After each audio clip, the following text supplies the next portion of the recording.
Yo, what's up? Welcome back to another episode of the SWUS. Continuing on with NFL Week 2.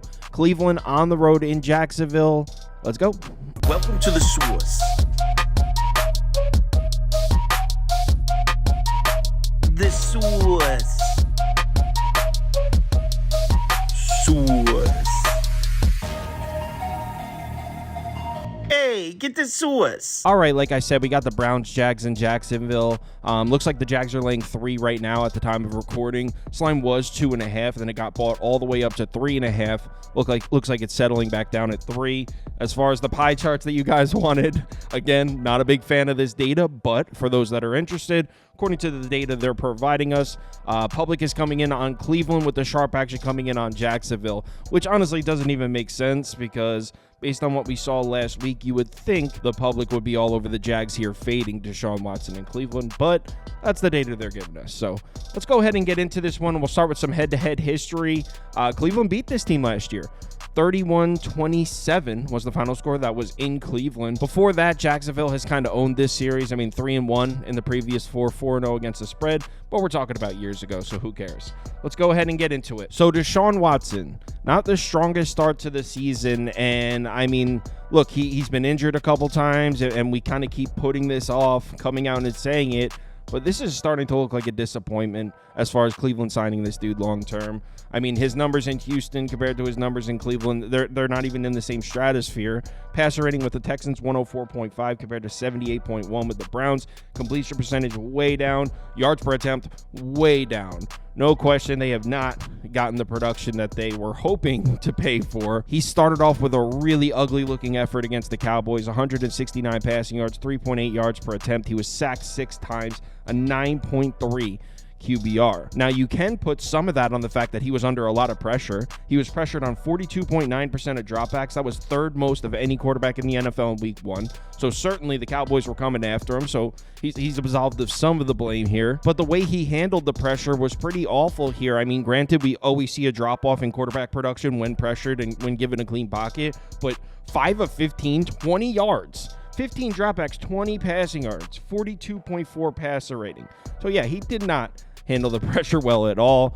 Now, I will say, if he's able to get his offensive tackles on the field, you'd think he'd have a lot more time in the pocket.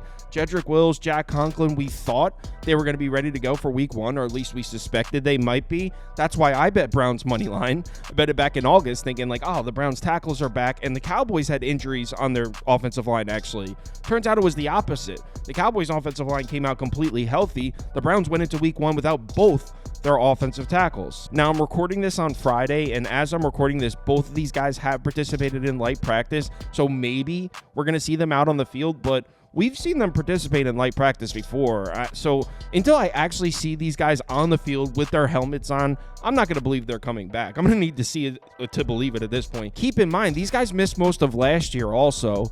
Now, some good news for the Browns is Jacksonville's pass rush is certainly not the Cowboys' pass rush. Here are their numbers from last year. 9th in blitz rate, 12th in pressure rate, 23rd in adjusted sack rate. Cowboys, as we know, especially in the first half of the year, one of the best pass rushers in football. There's a ton of talent on that defensive front, and that is huge because Deshaun Watson, even though we didn't see a ton of him last season, the Browns were 5-1 in the games he played, and he actually had some decent-looking numbers when given a clean pocket.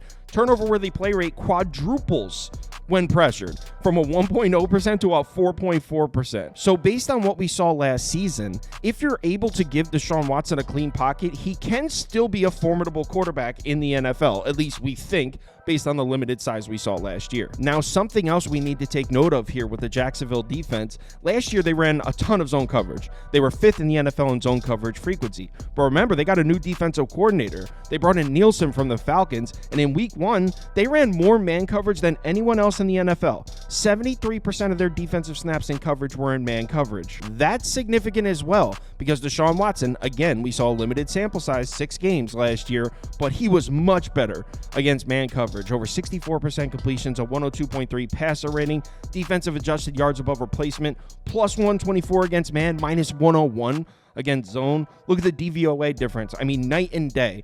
Deshaun Watson, much better against man coverage. Look at Amari Cooper and David Njoku's passer rating when targeted against man coverage. Both look very good. Both did an excellent job beating man coverage last year. But David Njoku, as we mentioned, isn't playing. But no question, Deshaun Watson, much better against man coverage last year. And it makes sense that we expect the Jags to run a lot of man coverage, because even though they ran zone last year, they have Nielsen coaching the defense. And he was with the Falcons last year. They ran a ton of man coverage, 4th most in the league. So a lot of these week 1 numbers you take with a grain of salt, like the Chiefs ran a ton of zone coverage in week 1. We know Spagnuolo likes to run man. But these particular numbers, the Jags man coverage numbers, I think that's pretty indicative of what we're going to see. I think they're going to run man coverage this year. Now, you might be thinking, wait a minute, Kyle, the Browns just played the Cowboys, though, and Dallas ran the most man coverage in the NFL last year. And you'd be right. They were first in man coverage frequency last year. But Dan Quinn is no longer there. Dan Quinn is not the defensive coordinator of Dallas anymore. Mike Zimmer is coaching that defense, and the Cowboys came out in week 1 and ran a shitload of zone coverage. 83.6%. Now, whether or not that's a preview of what kind of defense we're going to see from the Cowboys this season, or that was a specific game plan for Deshaun Watson and the Browns, that's a different question. But what we can answer is that the Cowboys ran a ton of zone coverage, and we know Deshaun Watson struggled mightily with zone coverage last year. So overall, it really might not be that bad of a matchup for Deshaun Watson. Yes, he goes on the road, but we're expecting Jacksonville to run a lot of man coverage. We also know Jacksonville does not have the pass rush that Dallas has. So maybe this is a favorable matchup for Deshaun Watson if you still think he can do that, if you still think he can play quarterback at this level. And honestly, that is an if at this point. Something I forgot to include in this video, we talked about it on the live show, the injuries to the Jags secondary. Tyson Campbell is out. That's probably their best corner. Darnell Savage is out. That's their starting free safety. And they have 2 backup safeties out. So they're going to be extremely thin in the secondary on this one, which obviously is going to affect their ability to cover the Browns receivers. Now, personally, like I said, I'm going to need Deshaun Watson to prove it to me. I mean, even if I expect Cleveland's receivers to beat their coverage, I still don't trust Deshaun Watson to make the throws, honestly. Now, what about the run game? Well, it wasn't there against Dallas. 14 carries, 54 yards, 3.86 yards per carry. It's pretty tough to gauge because Dallas took a pretty big lead early and Cleveland kind of had to abandon the run. So really tough to make a judgment there. But we know this Cleveland rushing attack was not good last year. 3.9 yards per carry as a team that was 25th in the NFL, 21st in rushing EPA, 23rd in rushing DVOA. And this Jags run defense is probably better than Dallas run defense. So now they're going to go on the road against an even tougher run defense. I mean, maybe if they have their offensive tackles out there, that helps the run game, but I don't expect Cleveland to be able to run the ball, which puts a lot of pressure on Deshaun Watson to beat this Jacksonville coverage. I don't know. I can't say I believe in Deshaun Watson anymore. Now we get to the other side and we talk about the Jacksonville offense, which just died at halftime last week. I mean, they scored 17 points, 191 yards in the first half, 6.8 yards per play. They go into the tunnel. They come out. They can't do shit. I mean, 104 yards in the second half, 0 points, just 4.5 yards per play. The problem was right here, though.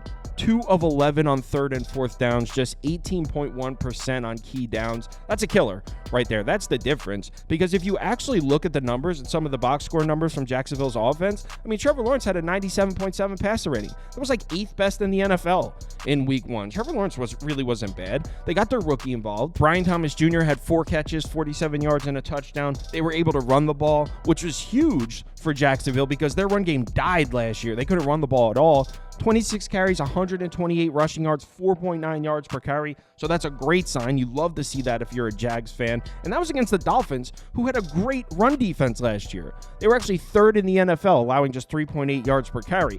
Now, after that Buffalo game, it's starting to look like Miami might not have the same run defense this year as they did last year. But still, let's not take credit away from Jacksonville here. They went on the road into Miami, got the run game going. Last year in Miami, the Dolphins allowed 3.3 yards per carry. They were the best home run defense in the NFL. So that's a great sign if you're a Jags fan. Now, when we start looking at the Cleveland defense, it definitely gets a little shaky here. I mean, the Browns had arguably the best defense in the NFL last season. 1st in overall success rate, 2nd in DVOA, 1st in EPA, 3rd in yards per play. They did allow 33 points in their week 1 game against the Cowboys at home. But honestly, if you look at the box score and if you watch that game, you know the Cowboys offense wasn't cooking Cleveland like that. Dak Prescott threw for 179 yards, a touchdown, no picks, 85.3 passer rating. Dallas couldn't do shit on the ground either. 18 carries, 66 rushing yards, just 3.67 yards per carry. Cowboys were just 4 of 14 on third downs, 28.5%. So by no means did the Browns defense play poorly. In fact, it was pretty good. It was the Browns offense that kept putting them in terrible positions. The Browns offense lost that game way more so than the Browns defense did. So I definitely still believe in the Browns defense this year. Problem is, they got banged up in that game. I mean, Myles Garrett has not practiced yet this week. Za'Darius Smith has not practiced yet this week. Juan Thornhill, he's already been ruled out for this game. This defense got pretty banged up in week 1. Not to mention they're going on the road to Jacksonville where, look, these splits are very volatile and we can't live and die by these splits, but these were significant last season. The Browns defense at home, first in the NFL in points per game allowed, first in yards per play allowed. On the road, dead last in points per game allowed, 25th in yards per play allowed. So as good as the Cleveland defense was last year, on the road, it really wasn't great at all. So on the road in Jacksonville against a Jags offense that I think looked pretty good, they just struggled on third down and fourth down. I can't back them. I can't back Deshaun Watson here. I know it's square. I know everyone in the world's probably going to be on Jacksonville here, even though the data says otherwise, which I don't understand. But I took the Jags. I laid the 3. Jacksonville -3. It's not one of my favorite bets of the week, but I'm in on this. I'm on the Jags. If you want to see all the bets I currently have open, head over to KyleKirms.com and click on Open Bets. You'll see all my bets as well as everyone on the staff here. Also, when you sign up for Sauce Network Plus, it comes with access to the Discord, and you also can participate in the weekly betting league. So head over to KyleKirms.com and sign up if you're interested. Live shows Saturday morning, 10 a.m. up to kickoff. We'll go through every single college football game. NFL Sundays, 11 a.m. up to kickoff. We'll go through every single game, bring on some guests. Usually a lot of fun. If you're able to make it, we'd love to see you in the comments. Let's have ourselves a good weekend. Remember to bet responsibly, and I'll talk to you in the Discord.